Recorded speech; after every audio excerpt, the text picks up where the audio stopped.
नमस्कार दोस्तों, इस वीडियो में हम चैप्टर 2 के बचे हुए पोर्शन को कवर करेंगे जिसका नाम है new notion of the kingship. देखिए, नोशन का मतलब होता है धारणा, ठीक है। There were new kingdoms that emerge in the Deccan and far south. देखिए, डेक्कन रीजन में और फार साउथ रीजन में ऐसे काफ़ी नए किंगडम्स थे जो कि इमर्ज हो रहे थे, ठीक है। उनमें से कौन कौन से थे? साउथ में तो चोलास, चेरास एंड पांड्यास इमर्ज हो रहे थे, जिनको हम तमिलकम कहते हैं, ठीक है। फिर जो कि सिचुएटेड थे कृष्णा रिवर के साउथ में, ठीक है। प्रेजेंट डे का आज का जो स्टेट है उसे हम आंध्र प्रदेश, केरला और तमिलनाडु, इन्हीं रीजन में ये जो तीनों डायनेस्टीज़ हैं साउथ की, चोल, चेर और पांड्या, यहाँ पे ही इमर्ज हो रहे हैं। इनके सोर्सेज के बारे में बात करें तो इनके सोर्सेज हैं अर्ली संगम लिटरेचर और अशोकन इंस्क्रिप्शंस, ठीक है, जहाँ पे हमें पता चलता है चोल, चेर और पांड्या के बारे में जो कि इमर्ज हो रहे थे साउथ इंडिया रीजन में।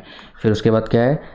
संगम literature contain poem which describe chief and way in which they acquire and distributed wealth.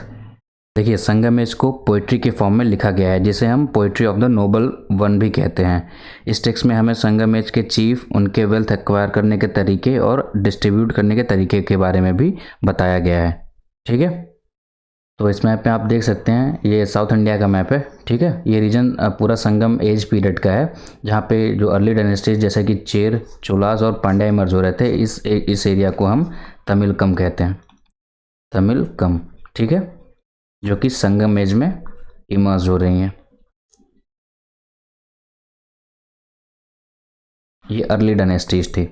देखिए, नेक्स्ट पॉइंट क्या है? Many chief and kings like Satavahanas ruled over the western and central part of the India. देखिए, south kingdom में तो आपने देखा कि चोर, चेल एंड पांड्या इमर्ज हो रहे थे, बट वहीं डेक्कन में हम देखेंगे, ठीक है, डेक्कन में सातवाहनास रूरल का इमर्जेंस हमें देखने को मिलता है। देखिए, ये पूरा जो रीजन है इस मैप में, ये रीजन पूरा सातवाहनास का था जहाँ पे वो रूल किया करते थे, ठीक है।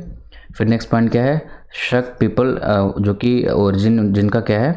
Central Asian origin. देखिए, यहाँ पे एक सवाल बनता है कि अगर आपको पूछा जाए कि जो शकास थे वो क्या नेटिव रूलर थे या कहीं बाहर से आए, तो आप उनके ओरिजिन के बारे में क्या बताएंगे? कि वो सेंट्रल एशियन ओरिजिन के थे, जो कि north western part of India और वेस्टर्न पार्ट ऑफ इंडिया पे रूल किया करते थे इंडियन सब कॉन्टिनेंट में, ठीक है।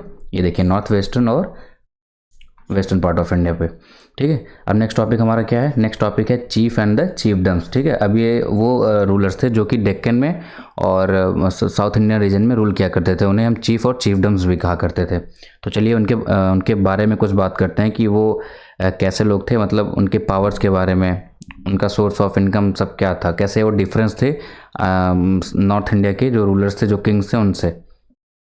तो देखिए, इस टॉपिक में पहला पॉइंट क्या है? They were the powerful man, ठीक है, वो पावरफुल हुआ करते थे विच पोजीशन में और मे नॉट बी हेरिडेटरी। देखिए, मोनार्की में क्या हुआ करता है? मोनार्की में होता है कि जब राजा की डेथ होती है तो उसका बेटा, मतलब जो ब्लड रिलेशन में जो लोग आते हैं वही अगला राजा बनते हैं, ठीक है। बट इस मतलब चीफ और चीफडम जो हुआ करते थे, उनकी पोजीशन वेरी करती थी, वो हेरिडेटरी हो भी सकती थी और नहीं भी हो सकती थी, ठीक है। नेक्स्ट क्या है? सपोर्ट फ्रॉम द किंग फोक। देखिए, इनको सपोर्ट कहाँ से मिलता था? अपने ही किन्फोर्क से, मतलब जो इनके रिश्तेदार हुआ करते थे, जो उनका आसपास का रीजन जहाँ वो रूल करते थे, वहीं के लोकल लोगों से भी उनको सपोर्ट मिला करता था, ठीक है। नेक्स्ट क्या है? Perform special rituals, leadership in warfare, arbitration dispute, ठीक है। अब वो क्या करते थे? स्पेशल रिचुअल्स को परफॉर्म किया करते थे। उसके बाद लीडरशिप, जैसे लड़ाई वगैरह में वो लीडरशिप का काम भी किया करते थे। उसके बाद छोटे मोटे जो डिस्प्यूट्स हुआ करते थे उसको भी वो सॉल्व किया करते थे, ठीक है। नेक्स्ट क्या है? Receive gift from his subordinates unlike king who usually collect taxes. देखिए, मोनार्क में क्या था कि जो राजा हुआ करता था वो एक पर्टिकुलर अमाउंट में टैक्स लगाया करता था, बट इस मामले में क्या है कि इन्होंने ये टैक्स नहीं लगाते थे। वहाँ के नेटिव लोग हुआ करते थे, वो अपने राजा को गिफ्ट दिया करते थे, ठीक है, जो उनके सबॉर्डिनेट्स हुआ करते थे, जो उनके नीचे काम करते थे। गिफ्ट के रूप में कुछ भी दे सकते थे, ऐसा कुछ डिमांड नहीं हुआ करता था राजा की तरफ से, ठीक है।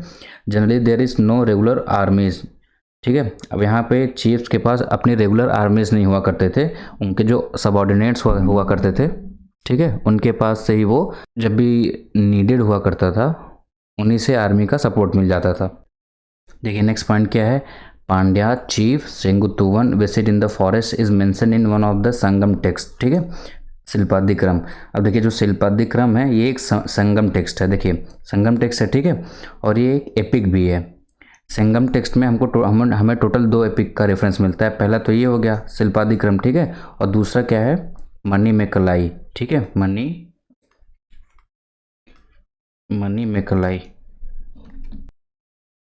तो जो हमारा नेक्स्ट टॉपिक है वो है डिवाइन किंग। डिवाइन मतलब होता है दैवीय, ठीक है, और ये राजा, दैवीय राजा। तो इसमें हमारा पहला पॉइंट क्या है, means to claim high status and identify with variety of ditties.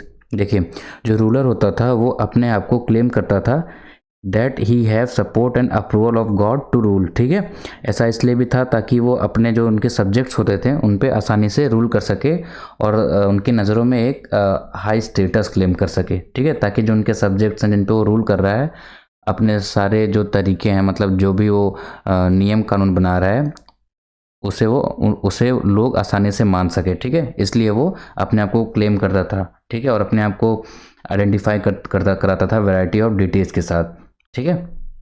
Strategy best exemplified by Kushan, ये सबसे बेस्ट स्ट्रेटजी जो कि अडॉप्ट की गई थी वो थी कुषाण रूलर के द्वारा, ठीक है। देखिए नेक्स्ट क्या है, kingdom extended from central Asia to north west India. जो इनका राज्य था वो सेंट्रल एशिया से लेकर नॉर्थ वेस्ट इंडिया तक एक्सटेंडेड था, मतलब फैला हुआ था।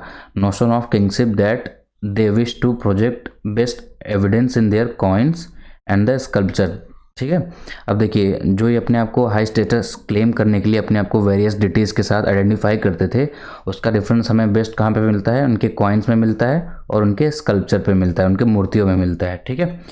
नेक्स्ट क्या है, colossal statue of Kushan ruler found in shrine at Mathura and Afghanistan as well. देखिए, हमें काफ़ी स्टैचूज़ मिले हैं कुषाण रूलर के, जो कि मथुरा में और अफगानिस्तान में भी मिले हैं, ठीक है। एक देखिए, ये आप स्टैचू जो देख रहे हैं ये कनिष्क का है,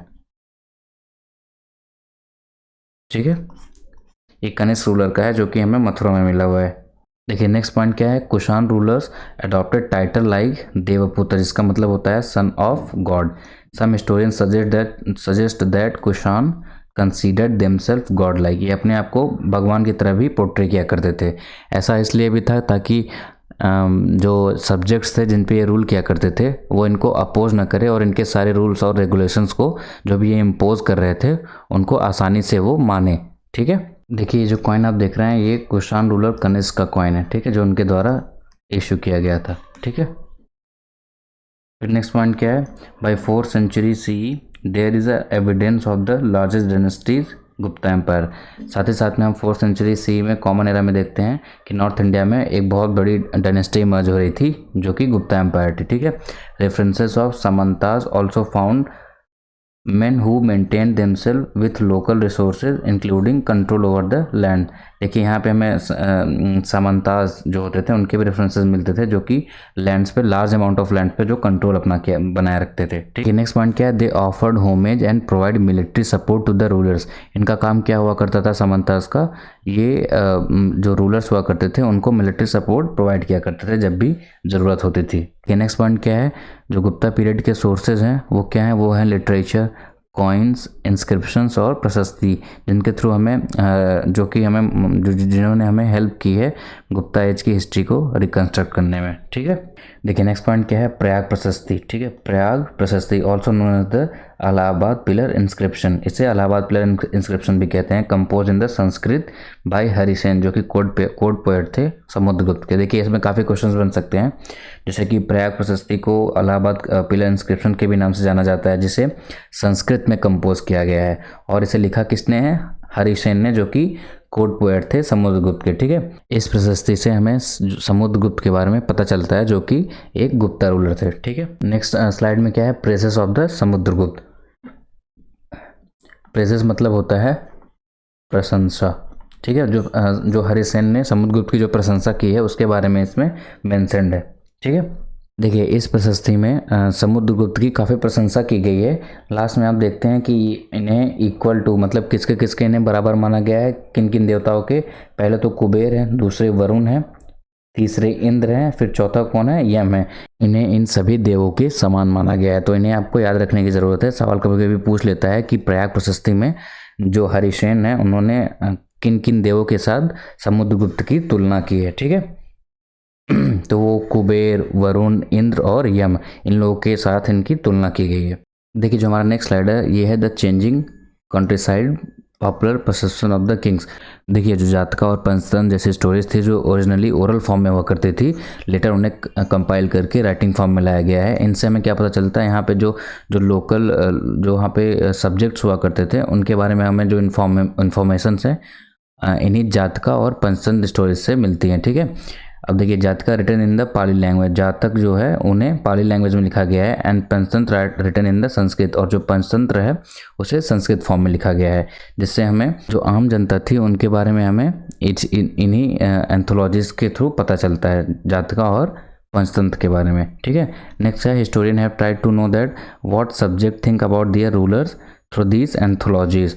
अब जो हिस्टोरियंस हैं उन्होंने जो आम जनता थी उनकी हिस्ट्री इन्हीं जातका और पंचतंत्र की कहानियों से पता लगाया है कि जो उनका राजा हुआ करता था कैसे उन पे शासन किया करता था। ठीक है, नेक्स्ट क्या है, इन गंडा तेंदु। ठीक है, इन Gandatindu Jataka Pali text it describe that how a big king went into disguise to find out what is subject thought about him, each one of them cursed him for their miseries. देखिए ये जो गंदा तेंदु जात का है, ठीक है, ये पाली टेक्स्ट है जो कि डिस्क्राइब करता है कि कैसे एक जो राजा था वो अपने बारे में जब पता करने जाता है अपने सब्जेक्ट्स के बीच में कि वो एक कैसा राजा है, तो लोग क्या करते हैं उसे काफ़ी मतलब करते हैं उसके बुरे कर्मों के लिए कि वह एक अच्छा राजा नहीं था। ठीक है,